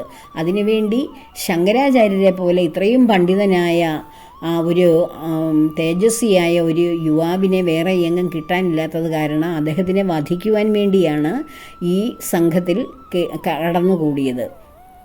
ആ വിവരം ശങ്കരാചാര്യരുടെ ഏകാന്തത്തിൽ സംസാരിക്കുകയും ചെയ്യുന്നു. എനിക്ക് അങ്ങയെ ബലി കൊടുത്താൽ എനിക്ക് പൂർണ്ണമായ മോക്ഷം കൈലാസേശ്വരൻ തരുമെന്നും ഒക്കെ ആചാര്യനോട് തന്നെ നേരിട്ട് പറയുന്നു. ആചാര്യൻ അതിന് സമ്മതം അരുളുകയും ചെയ്തു. ആ അവസരത്തിലാണ് ശങ്കരാചാര്യർ തൻ്റെ ശരീരം ഗുഹയിൽ ശിഷ്യന്മാരെ ഏൽപ്പിച്ചുകൊണ്ട് രാജകൊട്ടാരത്തിലേക്ക് പരകായ പ്രവേശം ചെയ്യുന്നത്. അങ്ങനെ ആ രാജാവ് മരിച്ചെന്ന് കരുതിയിരുന്ന പ്രജകൾക്ക് രാജാവിന് വീണ്ടും ജീവൻ വന്ന് അങ്ങനെ കുറച്ച് ദിവസം ആ രാജകീയ കാര്യങ്ങളും അവിടെ ഉള്ള രാജപത്നിമാരും ഒക്കെയായിട്ടുള്ള ആർഹസ്ത്യ ദാമ്പത്യ ജീവിതമൊക്കെ അദ്ദേഹം അനുഭവിച്ചിട്ട് തിരിച്ചു വന്ന് ഈ ഉഭയഭാരതിയുമായി വാദപ്രതിവാദത്തിൽ ഏർപ്പെടാൻ ശ്രമിക്കുമ്പോൾ അവർ അതിന് തയ്യാറായില്ല. ഇനിയും അവർക്കതിന് താല്പര്യമില്ല എന്ന് പറഞ്ഞ് മാറുകയാണ് ചെയ്യുന്നത്. അപ്പോൾ ആ അവസരത്തിൽ പിന്നീട് ശങ്കരാചാര്യ രാജാവിൻ്റെ ശരീരത്തിൽ നിന്ന് തിരികെ പോരുമ്പോഴാണ് രാജാവ് യഥാർത്ഥത്തിൽ പിന്നീട് മരണപ്പെടുന്നത്. അപ്പോൾ ഈ ഗുഹയിൽ ഭഗവാന്റെ ആചാര്യൻ്റെ ശരീരം അവിടെ സൂക്ഷിച്ചിരിക്കുന്നത് മനസ്സിലാക്കിക്കൊണ്ട് ശങ്കരാചാര്യരെ വധിക്കുവാനായി, ബലി കൊടുക്കുവാനായി ഈ കൃകജ ഭൈരവൻ ആ സമയത്ത് ശ്രമിക്കുകയാണ് ചെയ്യുന്നത്. ഇത് മനസ്സിലാക്കി ബലിപീഠത്തിലേക്ക് ഗുരുവിൻ്റെ ശിരസ് ഒരു അമാവാസി നാളിൽ ഇങ്ങനെ എടുത്തു വയ്ക്കുമ്പോൾ ഈ പത്മപാദർ നരസിംഹമൂർത്തിയെ പ്രാർത്ഥിക്കുന്ന നരസിംഹമൂർത്തിയുടെ ഒരു പരമഭക്തനായിരുന്നു ഈ കൃകജ ഭൈരവൻ. വാളൂരി ബലിക്കല്ലിലേക്ക് ആചാര്യൻ്റെ ശിരസ് ഛേദിക്കാൻ തുടങ്ങുന്ന അവസരത്തിൽ അതും എങ്ങനെയോ അറിഞ്ഞ് വനത്തിലൂടെ നരസിംഹമൂർത്തിയായി ഈ പത്മപാദർ പായുകയാണ്. അവിടെ ചെന്നപ്പോൾ കണ്ട കാഴ്ച ഗുരുവിനെ വധിക്കുവാൻ വാളുമൂങ്ങി നിൽക്കുന്ന കൃകജ ഭൈരവനെയാണ് കാണുന്നത്. സ്വയം നരസിംഹമൂർത്തിയായി മാറിയ ആ പത്മപാദർ ഒരു ശബ്ദം പുറപ്പെടുവിച്ചപ്പോൾ തന്നെ കൃകജ ഭൈരവൻ ആ വാൾ സ്വന്തം കഴുത്തിൽ വെട്ടി അയാൾ മരിക്കുകയാണ് ചെയ്യുന്നത്. ആചാര്യനെ കൊല്ലുവാൻ ഓങ്ങി നിന്ന വാൾ സ്വന്തം കഴുത്തിലേക്ക് അയാൾ വെട്ടുകയും അയാൾ അവിടെ വീണ് മരിക്കുകയും ചെയ്യുന്നു. അങ്ങനെ ആ ഒരു ക്രൗര്യമായ നൃസിംഹമൂർത്തിയുടെ ഭാവത്തിൽ നിന്ന് മറ്റ് ശിഷ്യന്മാർ ഇദ്ദേഹത്തിൻ്റെ പിന്നാലെ പാഞ്ഞു വന്ന് അവർ ഇദ്ദേഹത്തെ സ്പർശിക്കുകയും സംസാരിക്കുകയും ചെയ്തപ്പോഴാണ് ആ ഭാവം തന്നെ മാറിപ്പോയത്. ആ നൃസിംഹമൂർത്തിയുടെ ഭാവം മാറിയത്. അങ്ങനെ സ്വന്തം ശിഷ്യനിൽ തന്നെ നരസിംഹമൂർത്തിയുടെ ആവാഹനമുണ്ടായി ശങ്കരാചാര്യരുടെ ശരീരം വീണ്ടും പൂർവ്വസ്ഥിതിയിൽ എത്തിക്കുകയാണ് ചെയ്തത്. അതിനുശേഷം ശങ്കരാചാര്യർ തൻ്റെ ശരീരത്തിലേക്ക് പരകായ പ്രവേശനത്തിന് ശേഷം തിരികെ എത്തുന്നു. പിന്നീട് കർണാടകയിൽ എത്തുന്നു. മൂകാംബിക ദേവിയെ, അവരുടെ ആ മൂലസ്ഥാനം, ആ കഥയൊക്കെ അറിയാവുന്നതാണല്ലോ, ദേവിയെ സന്ദർശിക്കുന്നു. അതിനുശേഷം ശ്രീബലി എന്ന ഗ്രാമത്തിൽ ഇതിലൂടെ കടന്നു പോകുമ്പോൾ അവിടെ ഒരു പ്രഭാകരൻ എന്നൊരു പണ്ഡിതനുണ്ടായിരുന്നു. അദ്ദേഹത്തിൻ്റെ മകന് 13 വയസ്സായാലും സംസാരിക്കുകയോ നിവർന്നിരിക്കുകയോ ഒരു കാര്യത്തിലും ആഹാരം കഴിക്കുന്ന കാര്യത്തിലോ ഒന്നിലും ഒരു ശ്രദ്ധയില്ലാതെ ഒരു നിർജീവമായ ഒരു അവസ്ഥയിൽ ഇങ്ങനെ യാതൊരു ശക്തിയുമില്ലാത്തൊരു കുഞ്ഞായിട്ടിങ്ങനെ കഴിയുകയായിരുന്നു. ധാരാളം വൈദ്യന്മാരെ കാണിക്കുകയും ഔഷധ സേവ നടത്തിയിട്ടും ആ കുഞ്ഞിൻ്റെ അവസ്ഥയ്ക്ക് യാതൊരു മാറ്റവുമില്ല. സംസാരശേഷിയുമില്ല, പ്രതികരണശേഷിയില്ലാത്ത ഒരു കുഞ്ഞ്. അങ്ങനെ ഇരുന്നപ്പോഴാണ് ആ ഗ്രാമത്തിലേക്ക്, ശ്രീബലി എന്ന ഗ്രാമത്തിലേക്ക് ആചാര്യൻ കടന്നു വരുന്നു എന്ന വാർത്തയറിഞ്ഞ് ഈ പണ്ഡിതൻ ആയ പ്രഭാകരൻ തൻ്റെ കുഞ്ഞുമായി എത്തി. അപ്പോൾ കുഞ്ഞിനെ കണ്ടപ്പോൾ ശങ്കരാചാര്യർക്ക് അതിയായ സന്തോഷം തോന്നി.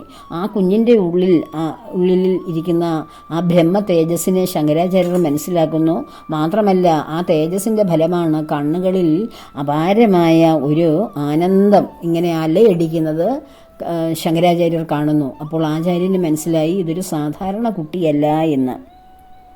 ആ കുഞ്ഞിൻ്റെ കൈ പിടിച്ചുകൊണ്ട് ആചാര്യൻ ചോദിക്കുകയാണ്, കുഞ്ഞെ, നീ ആരാണ്? നീ എന്താണ് നിൻ്റെ ലക്ഷ്യം എന്ന് ചോദിക്കുമ്പോൾ ആ 13ാമത്തെ വയസ്സിൽ ആ കുഞ്ഞ് ഒരു ശ്ലോകത്തിൻ്റെ രൂപത്തിൽ 10 വരി അടങ്ങുന്ന ഒരു ശ്ലോകത്തിൻ്റെ രൂപത്തിലാണ് ആദ്യമായി ശങ്കരാചാര്യരോട് സംസാരിക്കുകയാണ്.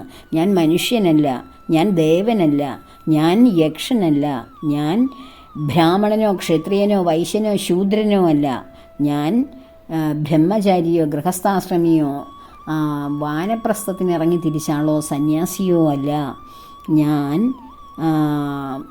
ബോധസ്വരൂപനായ ആത്മചൈതന്യമാണ് ഞാൻ എന്ന് ആ കുട്ടി ഒരു ശ്ലോകരൂപേണ ശങ്കരാചാര്യരുടെ ചോദ്യത്തിന് മറുപടി പറഞ്ഞപ്പോൾ ആ കുഞ്ഞ് എന്നേക്കും ജനിക്കുന്നതിന് മുന്നേ തന്നെ, ഭൂമിയിലെത്തുന്നതിന് മുന്നേ തന്നെ ബ്രഹ്മജ്ഞാനം നേടിയ, ബ്രഹ്മവിദ്യ നേടിയ കുഞ്ഞാണെന്ന് ശങ്കരാചാര്യർക്ക് മനസ്സിലാകുന്നു. ആചാര്യർ ആ കുടുംബത്തോട് പറയുന്നു, ലൗകികരായ നിങ്ങളുടെ കൂടെ ഈ കുഞ്ഞ് അധികകാലം ജീവിക്കുകയില്ല. കാരണം ബ്രഹ്മവിദ്യ നേടിയ ഈ കുഞ്ഞ് ബ്രഹ്മജ്ഞാനത്തിന് തക്കതായ സാഹചര്യത്തിൽ ഇവൻ ജീവിക്കൂ. അതുകൊണ്ടാണ് നിങ്ങളോടൊത്ത് അവന് കഴിയാൻ പറ്റാതിരുന്നത്. വീണ്ടും നിങ്ങളോടൊപ്പം കഴിഞ്ഞാൽ അവൻ്റെ ശരീരം നഷ്ടപ്പെടുകയും അവൻ ഇല്ലാതാവുകയും ചെയ്യും. അതിനാൽ ഈ കുഞ്ഞിനെ ഞാൻ സ്വന്തമാക്കുന്നു, എനിക്ക് വേണം ഇവനെ എന്ന് പറഞ്ഞ് ഇവൻ്റെ ശങ്കരാചാര്യൻ ആ കുഞ്ഞിനെ സ്വീകരിക്കുകയാണ് ചെയ്യുന്നത് തൻ്റെ ശിഷ്യനായി. ആ 13 വയസ്സുകാരനായ കുഞ്ഞ് ഹസ്തം, കയ്യിൽ ആമലകം പോലെ, ആമലകം നെല്ലിക്ക, ഹസ്തത്തിൽ ആമലകം പോലെ ഇവൻ്റെ കയ്യിൽ ബ്രഹ്മവിദ്യ തിളങ്ങുന്നു. അതിനാൽ ഹസ്താമലകൻ എന്ന നാമത്തിൽ ഇവൻ അറിയപ്പെടും എന്ന് ശങ്കരാചാര്യർ ആ കുഞ്ഞിനെ അനുഗ്രഹിക്കുകയും ചെയ്യുന്നു. അതുപോലെ തന്നെ ഈ ആചാര്യന് ഒരു ശിഷ്യനുണ്ടായിരുന്നു. വളരെ അറിവൊന്നുമില്ലാത്ത ഒരു ശിഷ്യനായിരുന്നു. പക്ഷേ ആചാര്യൻ എന്ത് സാധന കൊടുത്താലും എന്ത് പാഠം പഠിപ്പിച്ചാലും അത് ശ്രദ്ധയോടെ കേൾക്കും. പക്ഷേ ആ കുട്ടിയുടെ പേരായിരുന്നു ഗിരി. പക്ഷെ ഗിരിക്ക് യാതൊരു കാര്യവും അറിയില്ലെങ്കിലും അതെല്ലാം കേട്ടിരിക്കുവാൻ വളരെ താല്പര്യമാണ്. എന്ത് സംശയം മറ്റുള്ളവർ ചോദിച്ചാലും, ഗിരി നിനക്ക് സംശയമൊന്നുമില്ലേ എന്ന് ചോദിച്ചാൽ എനിക്കൊന്നുമില്ല സംശയം, കാരണം എനിക്കൊന്നും അറിഞ്ഞുകൂടാ, ഒന്നും മനസ്സിലാക്കാൻ കഴിയുന്നില്ല എന്ന് പറഞ്ഞു. ബ്രഹ്മവിദ്യ പകർന്നു കൊടുക്കുന്നത് സാധാരണ കുട്ടികൾക്ക് ജ്ഞാനം, ബോധം അല്ലെങ്കിൽ ബോധമില്ലാത്ത സാമാന്യ ജ്ഞാനത്തിൽ ജീവിക്കുന്നവർക്ക് ബ്രഹ്മവിദ്യ ലയിക്കുകയില്ല. അതുകൊണ്ടാണ് ആത്മജ്ഞാനപരമായിട്ടുള്ള പ്രഭാഷണങ്ങൾ കേൾക്കുമ്പോൾ അതിന് താല്പര്യമില്ലാതെ അത്രയും അഗാധമായിട്ടുള്ള ജ്ഞാനം സ്വീകരിക്കാൻ കഴിയാത്ത ആത്മാക്കൾക്ക് ഉറക്കം വരികയും അതിൽ ശ്രദ്ധയില്ലാതാവുകയും ചെയ്യുന്നത്. നമ്മുടെ ഗിരിയും അതുപോലെ ഒരു ശിഷ്യനായിരുന്നു. ഒരു ദിവസം ഗിരി തുംഗഭദ്ര നദിയിൽ ഇങ്ങനെ ഗുരുവിൻ്റെ വസ്ത്രങ്ങളൊക്കെ കഴുകിക്കൊണ്ടിരുന്നപ്പോൾ ആ നദീതീരത്തിരുന്നാണ് ആചാര്യൻ പാഠം പറഞ്ഞു കൊടുക്കാൻ ആരംഭിക്കുന്നത്. അതിന് വേണ്ടുന്ന മന്ത്രങ്ങൾ ഒക്കെ ജപിച്ച് പാഠം തുടങ്ങുവാനുള്ള ശാന്തി മന്ത്രങ്ങളൊക്കെ ജപിച്ച് പാഠം തുടങ്ങുവാൻ ആരംഭിച്ചിട്ടും ഗുരു അതിലേക്ക് പാഠം തുടങ്ങാത്തത് കാരണം ശിഷ്യന്മാർ ചോദിക്കുന്നു, എന്താണ് ഗുരു അങ്ങ് ഇന്നത്തെ പാഠങ്ങൾ ആരംഭിക്കാത്തത് എന്ന്. അപ്പോൾ ഗിരി വന്നില്ലല്ലോ എന്ന് ഗുരു പറയുന്നു. അപ്പോൾ അതിലൊരു കുട്ടി ചോദിക്കുന്നു, ഒരു ശിഷ്യൻ ചോദിക്കുന്നു, ഗിരി വന്നാൽ എന്താ, വന്നില്ലെങ്കിൽ എന്താ, അവന് വല്ലതും അറിയാമോ ഗുരു പഠിപ്പിക്കുന്നത് എന്ന് ചോദിക്കുമ്പോൾ ഗുരു വളരെ തീക്ഷ്ണമായി രൂക്ഷമായി ആ പറഞ്ഞ ശിഷ്യനെ നോക്കിയിട്ട് ചോദിക്കുന്നു, നിങ്ങൾക്ക് എല്ലാം അറിയാമെന്നാണോ ഭാവം എന്ന് ചോദിക്കുന്നു.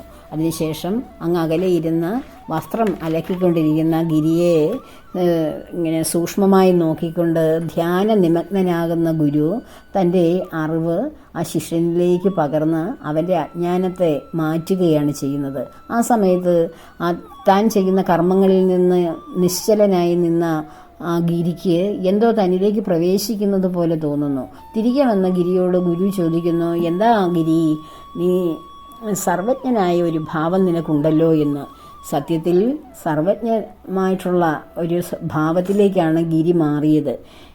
ഗിരി ആചാര്യൻ്റെ ആ ചോദ്യത്തിന് ഗിരി തോടക വൃത്തത്തിൽ ഗുരുവിനെ സ്തുതിക്കുകയാണ് ചെയ്യുന്നത്. വളരെ പ്രയാസകരമായ ഒരു വൃത്തമാണ് തോടക വൃത്തം.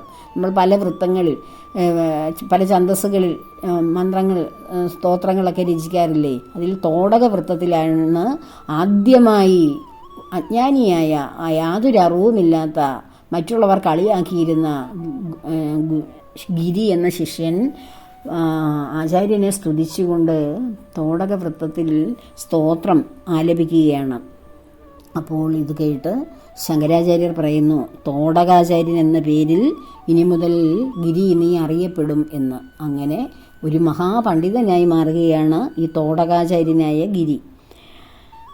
അതിനുശേഷം ശൃംഗേരിയിൽ പാഠം ചെയ്തുകൊണ്ടിരിക്കുമ്പോൾ ആണ് ഇങ്ങനെ ശൃംഗേരി, അങ്ങനെ പല സ്ഥലങ്ങളിലും ഗുരു സന്ദർശിക്കുന്നു. ശൃംഗേരി എന്ന സ്ഥലത്ത് ഇങ്ങനെ ശിഷ്യന്മാരുമൊക്കെയായി അവരെ ഇങ്ങനെ സാധന ചെയ്തുകൊണ്ടിരിക്കുന്ന അവസരത്തിൽ ഗുരു അല്പസമയത്തേക്ക് നിശ്ചലനായി നിൽക്കുന്നു. തൻ്റെ അമ്മയ്ക്ക് തന്നെ കാണണമെന്നുള്ള ആഗ്രഹം അദ്ദേഹത്തിൻ്റെ ഉള്ളിൽ വരുന്നു. ആ സമയത്തേക്ക് ഒരു വിശ്വഗുരുവായി, ലോകഗുരുവായി ശങ്കരാചാര്യർ അറിയപ്പെടുന്നു. മഹാപണ്ഡിതനായ ആ ആചാര്യനെ ലോകമെല്ലാം വാഴ്ത്തി സ്തുതിക്കുന്നു. തെക്കേ അറ്റത്തുള്ള കേരളത്തിൽ വരെയും അദ്ദേഹത്തിൻ്റെ ആ ഖ്യാതി അറിഞ്ഞു തുടങ്ങിയിരുന്ന സമയമായിരുന്നു അത്. അമ്മയെ കാണണമെന്നുള്ള ആഗ്രഹം ആ നിമിഷം തന്നെ ചിൽസുഖനുമായി ആചാര്യൻ കാലടിയിലെത്തുന്നു. ഏകദേശം 24-25 ദിവസങ്ങളൊക്കെ കടന്നു വന്നാലേ ഇവിടെ എത്താൻ സമയം കിട്ടുകയുള്ളൂ. എന്നാൽ ഏതാനും മണിക്കൂറുകൾക്കുള്ളിൽ, കുറച്ചും സമയത്തിനുള്ളിൽ, അല്പമണിക്കൂറുകൾക്കുള്ളിൽ ശങ്കരാചാര്യർ അത്ഭുത ക്രിയയിലൂടെയാണ് തൻ്റെ ശിഷ്യനുമായി അമ്മയുടെ സമീപത്തെത്തിയത്. അമ്മയെ കാണാൻ ഇത്രയും തിരക്കുള്ള ജ്ഞാനിയായ, എല്ലായിടവും സന്ദർശനം നടത്തുന്ന ആ പണ്ഡിതനായ മകൻ വരുമോ എന്ന് ഗ്രാമവാസികൾ അമ്മയോട് ചോദിച്ചെങ്കിലും അമ്മ എൻ്റെ മകൻ എന്നെ കാണാൻ വരിക തന്നെ ചെയ്യും എന്ന് അമ്മയ്ക്ക് ഉറപ്പായിരുന്നു. അപ്പോൾ തന്നെ 2 സന്യാസിമാർ അമ്മയെ കാണാൻ വന്നു എന്ന് അടുത്തുള്ളവർ വന്ന് പറഞ്ഞു. അമ്മ മകനെ സ്വാമി എന്ന് ആദ്യം വിളിച്ചുവെങ്കിലും ഞാൻ മകനെ ശങ്കര എന്ന് വിളിക്കാൻ പാടുണ്ടോ എന്ന് ചോദിച്ചപ്പോൾ ഞാൻ ആരായാലും എൻ്റെ അമ്മയുടെ മകൻ തന്നെയാണ്, അമ്മയ്ക്ക് എന്നെ മകനായി തന്നെ വിളിക്കാം എന്ന് ശങ്കരൻ അമ്മയോട് പറയുകയാണ്. അങ്ങനെ ദേവഹൂതിക്ക് മകൻ കപില മഹർഷി ബ്രഹ്മജ്ഞാനം ഉപദേശിച്ചതുപോലെ, അല്ലയോ ശങ്കര, എനിക്ക് നീ ബ്രഹ്മജ്ഞാനം ഉപദേശിക്കുമോ എന്ന് അമ്മ ശങ്കരനോട് ചോദിക്കുന്നു. വാർദ്ധക്യാവസ്ഥയിൽ, രോഗാതുരമായ അവസ്ഥയിൽ ഇഹലോക ജീവിതം വിടാനുള്ള സമയമായിരിക്കുന്നു എന്ന് ശങ്കരനറിയാം. അപ്പോൾ ശങ്കരാചാര്യർ ശിവാനന്ദ ലഹരി അമ്മയെ പാടി കേൾപ്പിക്കുന്നു. അതുപോലെ തന്നെ വിഷ്ണു പദത്തിൽ എത്തുവാൻ വേണ്ടിയുള്ള ആ പ്രാർത്ഥനകളും ബ്രഹ്മജ്ഞാനം അമ്മയ്ക്ക് പകർന്നു കൊടുത്ത് അമ്മ ആ ബ്രഹ്മസമാധിയിൽ, ആനന്ദലഹരിയിൽ ആറാടിയാണ് അമ്മയുടെ ആ ജീവിതം കടന്നുപോയത്, ശങ്കരനോടത്തുള്ള അവസാന ദിവസങ്ങൾ. അപ്പോൾ അതിനുശേഷം ഒരു സന്യാസിയായ ശങ്കരർക്ക് ഗൃഹസ്ഥാശ്രമിയായ അമ്മയുടെ കർമ്മങ്ങൾ അനുഷ്ഠിക്കാൻ പാടില്ല എന്ന് ഗ്രാമവാസികൾ പറഞ്ഞുവെങ്കിലും ശങ്കരൻ അതൊന്നും ചെവിക്കൊണ്ടില്ല. എൻ്റെ അമ്മയുടെ കർമ്മങ്ങൾ ഞാൻ തന്നെ അനുഷ്ഠിക്കും എന്ന് പറഞ്ഞ് ശങ്കരാചാര്യർ അമ്മയുടെ കർമ്മങ്ങളെല്ലാം സ്വയം ഏറ്റെടുത്ത് ചെയ്യുകയാണ് ചെയ്യുന്നത്. ആ സമയമായപ്പോഴേക്കാണ് ഈ ഗുരുവിൻ്റെ മറ്റു ശിഷ്യന്മാർ അന്ന് തന്നെ അവിടെ നിന്ന് യാത്ര ആരംഭിച്ചവർ ഇവിടെ എത്തുന്നത്. അപ്പോഴാണ് മറ്റു ശിഷ്യന്മാർക്ക് മനസ്സിലായത് ഗുരു എന്ത് അത്ഭുത പ്രക്രിയയിലൂടെയാണ് അന്ന് തന്നെ ഇവിടെ എത്തിയത് എന്ന്. അവർ അന്ന് തന്നെ യാത്ര ആരംഭിച്ചപ്പോഴും ഏകദേശം 1 മാസമായപ്പോഴാണ് ഇവിടെ എത്തുന്നത് തന്നെ. അത് ശിഷ്യന്മാർക്ക് അത്ഭുതമുളവാക്കി ഗുരുവിനോട്. അതിനുശേഷം അമ്മയുടെ കർമ്മങ്ങൾക്ക് ശേഷം തൃശ്ശൂർ വടക്കുന്നാഥ ക്ഷേത്രവും ഗുരുവായൂരും അനന്തപുരി ക്ഷേത്രങ്ങളിലും ഒക്കെ സന്ദർശിച്ചു.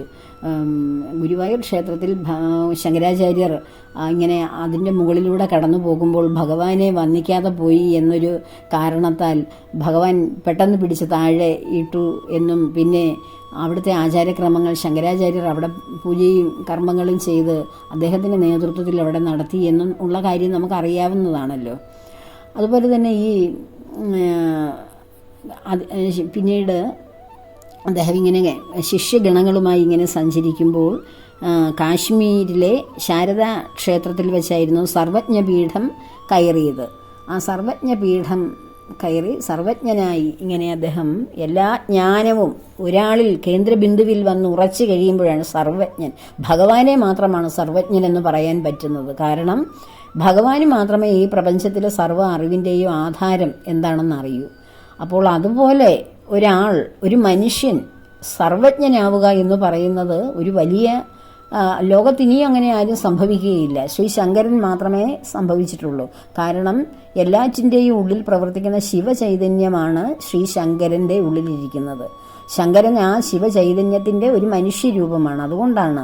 അതുപോലെ തന്നെ തപോധനനായ ചിരഞ്ജീവിയായ മഹാവിഷ്ണു സ്വരൂപനായ ശ്രീ വ്യാസഭഗവാനും ചൈതന്യവും ഒത്തുചേർന്ന ആളാണ് ശ്രീശങ്കരൻ. അതുകൊണ്ടാണ് ജീവനോടെ ശരീരത്തോടെ ഇരിക്കുമ്പോൾ ആ ചെറിയ പ്രായത്തിൽ 32 വയസ്സാകുമ്പോഴാണ് ആകുന്ന സമയത്താണ് ആ സർവജ്ഞപീഠം കയറിയത്. ആ ഒരു സർവജ്ഞൻ എന്ന ആ ഒരു സ്ഥാനത്തിന് അർഹനായത് അതുകൊണ്ടാണ്. അങ്ങനെ ഗുരുവും ശിഷ്യന്മാരും ഇങ്ങനെ സഞ്ചരിക്കുന്ന കൂട്ടത്തിൽ ഒരു വേടൻ നായുമായി 4 നായ്ക്കളുമായിട്ട് ഇങ്ങനെ കടന്നു വരുന്നു. അപ്പോൾ ശിഷ്യന്മാർ പറയുന്നു, ഇത് ബ്രാഹ്മണനായ ആചാര്യൻ സഞ്ചരിക്കുന്ന പാതയാണ്, ശൂദ്രനായ നിനക്ക് ഇവിടെ വരാൻ പാടില്ല എന്നറിഞ്ഞുകൂടെ എന്ന് ചോദിക്കുന്നു. അപ്പോൾ ആ വേടൻ ചോദിക്കുകയാണ്, ഇതിവിടെ വഴി മാറേണ്ടത് എൻ്റെ ശരീരമാണോ അതോ എൻ്റെ ആത്മാവാണോ മാറിപ്പോകേണ്ടത് എന്ന്. അപ്പോൾ ശരീരം വേടൻ്റെ രൂപത്തിലുള്ളതാണേലും ആ രൂപം പുറമേയുള്ള ഭാവമാണ് ശൂദ്രൻ്റെ രൂപമെങ്കിലും അതിൻ്റെ ഉള്ളിൽ പ്രവർത്തിക്കുന്ന ബ്രഹ്മ തേജസ് എല്ലാവരുടെയും, ബ്രാഹ്മണൻ്റെയും ക്ഷത്രിയൻ്റെയും വൈശ്യൻ്റെയും ശൂദ്രൻ്റെയും മരത്തിൻ്റെയും പക്ഷികളുടെയും പാമ്പിൻ്റെയും സർവ്വചരാചരങ്ങളുടെയും ഉള്ളിലുള്ള ആത്മ തേജസ് ഒന്ന് തന്നെയാണ്. അതിന് പുറമേയുള്ള ചട്ടയാണ് വ്യത്യാസം എന്ന ആ മഹാസത്യം സർവജ്ഞപീഠം കയറിയിട്ടും പിന്നെയും ശ്രീ ശങ്കരാചാര്യരുടെ ഉള്ളിൽ ബാക്കി ഉണ്ടെങ്കിൽ, അങ്ങനെ ഒരു സംശയം ബാക്കിയുണ്ടെങ്കിൽ അതും തീർത്തു കൊടുക്കണം എന്ന് കരുതി സാക്ഷാൽ പരമശിവൻ തന്നെയാണ് ചതുർവേദങ്ങളായ ആ നായ്ക്കൾ എന്ന് തോന്നിക്കുന്ന അവയുമായി കടന്നു വന്നത്. അത് ശ്രീ ശങ്കരാചാര്യർക്ക് അത് ബോധ്യപ്പെടുകയും തൻ്റെ ഉള്ളിലുള്ള അവസാനത്തെ അജ്ഞതയെയും ആചാര്യൻ തുടച്ചു നീക്കപ്പെടുകയും ചെയ്യുന്നു. അപ്പോൾ ഒരു മനുഷ്യനെ കാണുമ്പോൾ അവൻ ഏത് കുലത്തിൽ ജനിച്ചു എന്നതിനേക്കാൾ ഉപരി അതിൻ്റെ ഉള്ളിലിരിക്കുന്ന ആ ചൈതന്യമുള്ളത് കൊണ്ടാണ് അവൻ അവിടെ നിലനിൽക്കുന്നത്. അതാണ് പ്രധാനം. അതാണ് അദ്വൈതം. അതാണ് ശങ്കരാചാര്യർ ലോകത്തിന് സമ്മാനിച്ചത്. ഞാനും എൻ്റെ തൊട്ടരികിൽ നിൽക്കുന്ന മറ്റൊരാളും രണ്ടല്ല. അവൻ ചണ്ടാലനും ഞാൻ ബ്രാഹ്മണനുമാണെങ്കിലും ആ ബ്രാഹ്മണനും ചണ്ടാലനും പുറമേയുള്ള വ്യത്യാസം മാത്രമാണെന്നും ഉള്ളിൽ ഒരേ ഒരു ചൈതന്യം ദ്വൈതമല്ലാത്ത അദ്വൈത ചൈതന്യം തന്നെയാണ് നിലനിൽക്കുന്നത്. ഇതായിരുന്നു ശ്രീ ശങ്കരാചാര്യർ, മഹാനായ ആചാര്യൻ ഭാരതത്തിന് നൽകിയ അമൂല്യമായ തത്വം. ഇതിൻ്റെ പ്രചാരകനായിരുന്നു ഗുരു. അങ്ങനെ അതിനുശേഷം ഭാരതത്തിൻ്റെ 4 ഭാഗത്തായി 4 മഠങ്ങൾ സ്ഥാപിക്കുവാൻ വേണ്ടി അദ്ദേഹം തൻ്റെ ശിഷ്യന്മാരെ ഏർപ്പെടുത്തുന്നു. പുരി, ശൃംഗേരി, ദ്വാരക, ബദ്രിയാശ്രമം, പിന്നെ കാഞ്ചി മഠം ശ്രീ ശങ്കരാചാര്യർ തന്നെ സ്ഥാപിച്ചതാണെന്നാണ് പറയപ്പെടുന്നത്. അങ്ങനെ അദ്വൈത സിദ്ധാന്തങ്ങൾ, വേദാന്ത സാരങ്ങൾ ലോകത്തിൻ്റെ 4 ഭാഗത്ത് പ്രചരിപ്പിക്കുവാൻ വേണ്ടി 4 പേരെയും നിയോഗിക്കുമ്പോൾ, തൻ്റെ ശിഷ്യന്മാരെ നിയോഗിക്കുമ്പോൾ ശിഷ്യന്മാർ ചോദിക്കുന്നു, അല്ലയോ ഭവാൻ ആചാര്യ, ഗുരുനാഥ, അങ്ങ് എവിടെയാണ് സ്ഥാനം ഉറപ്പിക്കുന്നത്? ഞങ്ങൾക്ക് 4 സ്ഥാനങ്ങൾ അവിടുന്ന് കാട്ടിത്തന്നല്ലോ, അങ്ങയുടെ സ്ഥാനം എവിടെയാണ് എന്ന് ചോദിക്കുമ്പോൾ ഗുരു പറയുന്നു, ഞാൻ നിങ്ങളുടെ എല്ലാം ഉള്ളിലുള്ള ശിവചൈതന്യം തന്നെയാണ്, നിങ്ങളുടെ ഉള്ളിലാണ് ഞാൻ വസിക്കുന്നത് എന്ന് അദ്ദേഹം ശിഷ്യന്മാരോട് പറയുന്നു. ഞാൻ നമ്മുടെ എല്ലാവരുടെയും ഉള്ളിൽ തന്നെ ഞാൻ വസിക്കുന്നു. എല്ലാവരുടെയും ഉള്ളിൽ വസിക്കുന്ന ശിവചൈതന്യമാണ് ഞാൻ. എനിക്ക് പ്രത്യേകിച്ച് ഒരു സ്ഥാനം വേണ്ട, കാരണം എല്ലാവരുടെയും ഉള്ളിൽ ഞാനുണ്ട് എന്ന് പറഞ്ഞ് അതിനുശേഷം 32-ാമത്തെ വയസ്സിൽ ആ മഹാ ആചാര്യൻ പൂർണ്ണ സമാധിയിലേക്ക് പോകുന്നു. അങ്ങനെ നമ്മുടെ ഭാരതത്തിന് ഭഗവാൻ കൃഷ്ണൻ മറ്റൊരവതാരമായി നമ്മുടെ കേരളത്തിലേക്ക് വന്ന ആ പൂർണ്ണനായ അദ്വൈത ആചാര്യൻ്റെ പാദങ്ങളിൽ നമുക്ക് നമസ്കരിക്കാം. ഈ ദിവസം അതിനുവേണ്ടി നമുക്ക് മാറ്റിവയ്ക്കാം. ശ്രീ ശങ്കര ഭഗവത്പാദരുടെ പാദാരവിന്ദങ്ങളിൽ 1000 നമസ്കാരം അർപ്പിക്കുന്നു. ലോകാ സമസ്താ സുഖിനോ ഭവന്തു.